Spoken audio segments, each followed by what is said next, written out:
जय श्री राम प्रेमी भक्तों, हमारे संत और शास्त्र ये कह रहे हैं कि जीवन में सुख शांति, आवागमन से मुक्ति, आध्यात्म की उन्नति और परमात्मा की प्राप्ति के लिए सद्गुरु की कृपा अति अति आवश्यक है। तभी मोक्ष की प्राप्ति संभव है। शास्त्रों में इसीलिए कहा गया है कि मोक्ष मूलम गुरु कृपा। साधक को समर्पित भाव से निरंतर साधना करते रहना चाहिए। साधना में आलस्य, प्रलोभन, अहंकार तथा रिद्धि सिद्धियां जैसी आकर्षक बातें पतन का कारण बनती हैं।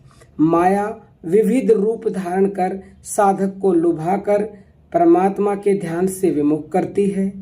धन वैभव, पुत्र मित्र, पति पत्नी, मान बढ़ाई, यश कीर्ति, काम क्रोध, राग द्वेष और विषय भोग ये सभी माया के विविध रूप हैं, जिसमें उलझकर साधना से पतन होता है।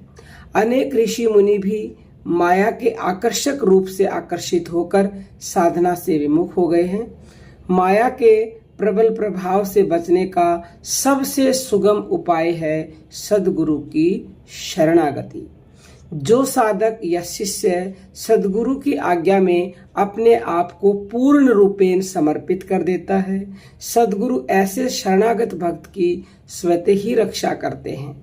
सद्गुरु साधना की समस्त बाधाओं को दूर कर उसकी सुरति को परमात्मा में जोड़कर उसे माया मुक्त कर देते हैं। साधना में अभ्यास के लिए आवश्यक है सद्गुरु में पूर्ण निष्ठा, पूर्ण समर्पण, पूर्ण श्रद्धा, पूर्ण विश्वास एवं अनन्य भक्ति।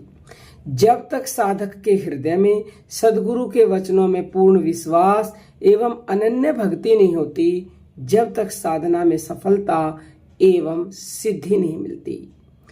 जैसे जब तक अर्जुन देवी देवता, भूत प्रेत, पितृ पूजा, तपस्या, यज्ञ हवन आदि की बातें करता रहा, उसकी बुद्धि निश्चयात्मक नहीं हुई, आध्यात्म में वह स्थित नहीं हो पाया। लेकिन भगवान श्री कृष्ण ने स्पष्ट रूप से अर्जुन से कहा कि अनन्य भक्ति के बिना साधना निष्फल है। तू सबकी आशा त्याग कर, सबका भरोसा छोड़कर एकमात्र मेरी शरण ग्रहण कर। मैं तुम्हें समस्त पाप तापों से मुक्त कर तुम्हें चिंता रहित बना दूंगा। मुझ में अनन्य भक्ति से तुझे परमात्मा की प्राप्ति होगी। जब अर्जुन ने अपने आप को श्री कृष्ण जी के चरणों में समर्पित कर दिया, तभी वह आध्यात्म में स्थित हो पाया। भ्रकुटी के मध्य में आज्ञा चक्र है, वहां श्री सद्गुरुदेव जी महाराज विराजमान हैं। उस आज्ञा चक्र में विराजित सद्गुरु महाराज समस्त लोक प्रलोक के शासक और नियंता हैं।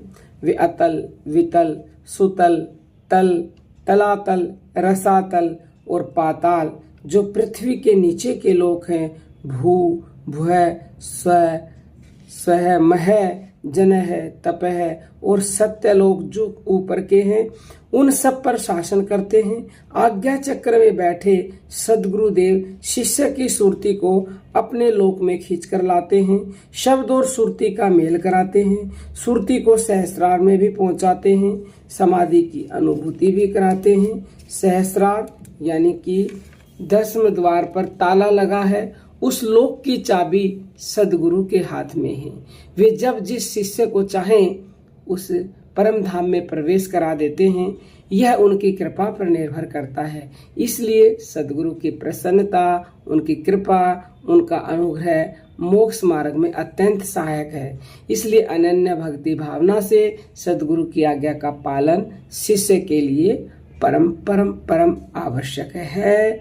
तो उम्मीद करते हैं कि आप भी अपने गुरु की आज्ञा मानते होंगे, और यदि आप मानते हैं तो हमें कमेंट करके बताएं कि हम गुरुमुख हैं, क्योंकि जो साधक गुरुमुख होते हैं उनका अवश्य अवश्य अवश्य ही कल्याण होता है, यानी उन्हें मोक्ष की प्राप्ति होती है और उनके सारे दुख दूर हो जाते हैं।